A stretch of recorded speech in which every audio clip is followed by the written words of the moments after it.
This IRL streamer just can't stop humiliating himself, and I'm starting to get baffled at how little self-awareness it's possible to have as a human being. Because Jack Doherty just picked a fight for content with a former UFC heavyweight champion, then talked a whole lot of smack online, then completely disappeared when it was time to actually follow through on his talking, which is extremely on brand for the guy. But this is also on top of him currently facing the legal charges in Miami from about a month ago. So mid-December, Jack Doherty went viral after footage surfaced of a chaotic backstage interaction at the Jake Paul versus Anthony Joshua boxing event in Miami. At this point, Jack just needs to stay out of Miami. But the clip showed former UFC heavyweight champion Andrei Arlovsky swinging and kicking towards Jack's group as people yelled and recorded everything from their phones. Dude, why that guy trying to kick me for no reason? I don't know, just keep going. Yo, how are you 260 and we still eat your hits? You're a little that was good. Holy Of course, Jack then tweeted trying to frame the whole thing as another example of him being treated unfairly by saying, "I was just walking by and he tries to kick me for no reason.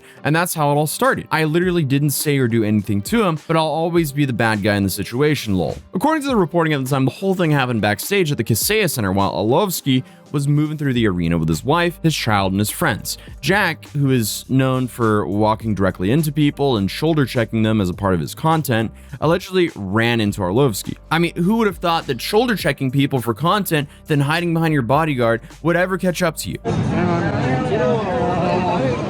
Yo, what's up? What's up? What you gonna do? What you gonna do, little bro? What you gonna do?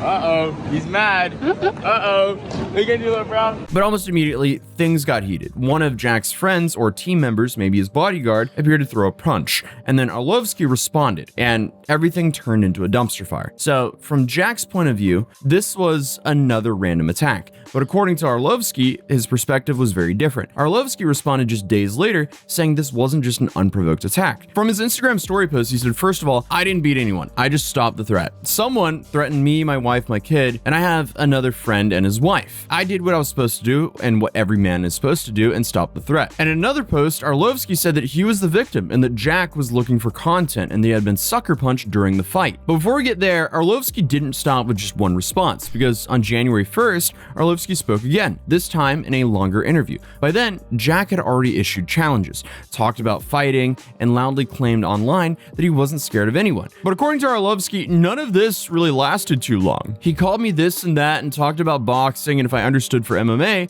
my manager mentioned something like Misfix contacted him and no response. Nothing. Then came the line that would pretty much summarize Jack's online personality. He was super brave, super loud for these 2 or 3 days, and now he vanished. And Arlovsky, he admitted before the fight that he didn't even know who Jack Doherty was. He only learned about the name after the clips went viral and people started messaging him. So I mean, if that's the case, there's no reason for Arlovsky to actually start a fight with Jack out of nowhere, like Jack claimed. I also think one of the funniest parts of the entire thing is that Arlovsky said that having a fight with Jack made him into some kind of like online or in-person hero, because he said a whole bunch of like random kids recognized him because of that clip. And I mean, honestly, that's just kind of diabolical, because it shows how much the world dislikes streamers who just harass strangers on the street for content like Jack. So Arlovsky also confirmed that Jack's bodyguard did throw punches, and that instead of anyone trying to help this random fight, everyone just started recording Jack's team hitting him, which is interesting and honestly very on brand for the social media sphere. But with the focus now on his upcoming bare knuckle fight against Ben Roswell, Arlovsky said that he wasn't interested in continuing the drama.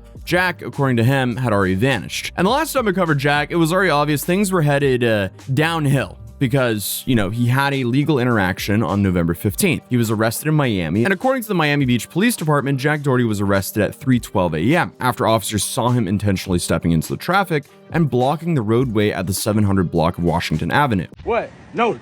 I'm got him. Hey, yo, you don't want to go neither. Back up. I'm just saying I got him. Back up. Don't worry about it. Chill. Go to the sidewalk now. Go to the sidewalk now. You want to go with him? I know who the f you think you are, bro. No, you're f***ing not. He was trying after I do it. Who the f are you, bro? And according to the affidavit, officers issued multiple commands to get out of the road. Jack refused, even after members of his own group told him to comply. The affidavit states that he replied no, which is just genius. But he was about to prove to the world how much of a genius he really was, because police warned him that he was going to get arrested, and Jack's response to that was, "Once I'm done with this, bet." which that's just not something you say to the police unless you want to spend the night in jail, especially because he had illegal stuff on him while he was actively refusing to comply with police. It really doesn't get too much dumber than that. No, actually, I take that back. It gets a whole lot dumber than that. We know very well on this channel, it gets a whole lot dumber than that, but that was still really dumb. But they apprehended Jack in the middle of the roadway due to what the affidavit describes as his deliberate refusal to follow lawful orders and continued obstruction of traffic. Jack was then transported to the Miami Beach Police Holding Facility for booking, and the after-hours state attorney was contacted for charging. He was charged with possession of a controlled substance, possession, and resisting an officer without violence. After his release, Jack said that was the worst 24 hours ever. There was no traffic. It was just 3 in the morning. I think they just wanted to lock me up, but fair enough, learned my lesson. Did he really though? I don't know. But of course, even though he said it was the worst 24 hours of his life, Jack wasted no time to turn all that into content. He posted a video showing himself released from jail, posing with people with his face on t-shirts. As of right now, an arraignment hearing where Jack will officially enter a plea is scheduled to a little over a week from now. Legally speaking, this probably won't destroy him. Realistically, I don't think he's gonna get any serious charges from this. But in the Arlovsky situation, Jack said, I literally didn't say or do anything. In the Miami Beach situation, Jack just said there was no traffic and the police just wanted to lock him up. In both cases, multiple accounts say the same thing. Jack was pushing the situation for content, refusing to stop, and acting shocked when the world doesn't want to play along. But he did present a little bit of hope for everyone out there on New Year's, because he announced that he was not going to return to social media in 2026. All right, guys, I'm quitting social media. This is my last video ever, and if you don't believe me, you can check back in here in 24 hours plus. I am not posting another video ever again. I'm not going into 2026. I'm quitting social media, and this is my last video. I appreciate you guys. I love you guys, but I'm done. I don't think anyone believed that though, because naturally, he returned. His girlfriend also posted something related to either this arrest or a previous situation as well.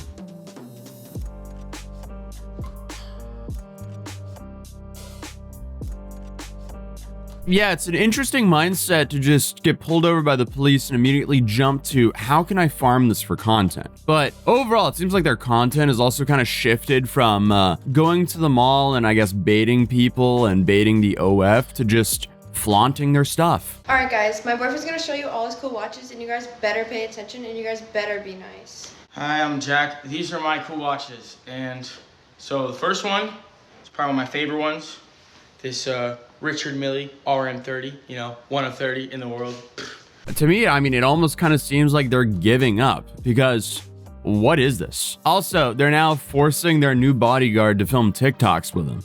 So, that's interesting. But it now seems like more people than ever are becoming aware of this awful behavior, since this title from this Daily Mail article is pretty fascinating. Truth about the worst man on the internet. Jack Doherty eats other people's food, had an OF wedding with this astonishing clause, and sets his bodyguard on strangers. But this is why he's facing a dark future. Yeah, that's an interesting title. I feel like his biggest problem here is he keeps on having to do stuff for attention, and it's always negative context stuff for attention, and that's only a downward spiral, as we've been witnessing for the last couple of years. But Jack has an arraignment scheduled in a little bit over a week right now for his other case, so drop a like if you want me to cover that and what happens there. But if you want to watch me travel to the Philippines and back in like 50 hours, you can watch this video right here, and I'll see you guys in the next video.